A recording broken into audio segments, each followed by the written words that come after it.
আজকে আমরা জানব বারাসত বিদ্রোহ ব্যর্থ হয় কেন। তৃতীয় অধ্যায়ের 2 নম্বর প্রশ্নমানের গুরুত্বপূর্ণ প্রশ্ন। বারাসত বিদ্রোহের ব্যর্থতার কারণ। 1. ভুল রণকৌশল। কৃষক বিদ্রোহগুলো সাধারণত গেরিলা রণকৌশল প্রয়োগ করে থাকে, কিন্তু বারাসত বিদ্রোহে চিরাচরিত গেরিলা রণকৌশল পরিত্যাগ করে শুধুমাত্র নারকেল বেড়িয়ায় বাঁশের কেল্লায় সমস্ত শক্তিকে সংহত করেছিল।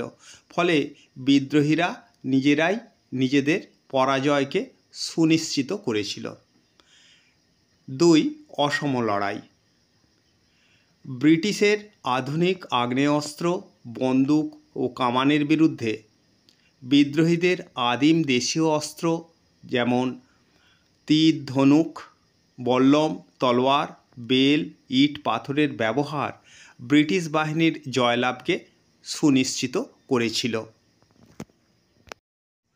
3. ঐক্যের অভাব। বারাসত বিদ্রোহে মুসলিম মৌলবীদের একাংশের বিরোধিতার পাশাপাশি বৃহত্তর হিন্দু সমাজের সঙ্গে বিদ্রোহীদের অনৈক্য ছিল এই বিদ্রোহের ব্যর্থতার অন্যতম প্রধান কারণ। এবং 4. দুর্বল সংগঠন। বারাসত বিদ্রোহের ব্যর্থতার অন্যতম কারণ ছিল সাংগঠনিক দুর্বলতা। এই আন্দোলন সকল শ্রেণীর কৃষককে সামিল করতে পারেনি। ওয়াহাবিদের সঙ্গে অন্যান্য কৃষক সম্প্রদায়ের সমন্বয়ও ছিল না। তার ফলে এই বিদ্রোহ ব্যর্থ হয়েছিল।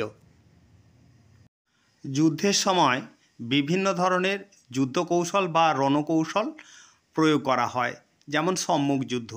উভয় পক্ষ সমান শক্তিশালী হলে সামনাসামনি যুদ্ধের কৌশলকে সম্মুখ যুদ্ধ বলে। অপরদিকে বিপক্ষ শক্তিশালী হলে আড়ালে থেকে লড়াই করাকে গেরিলা যুদ্ধ বলে।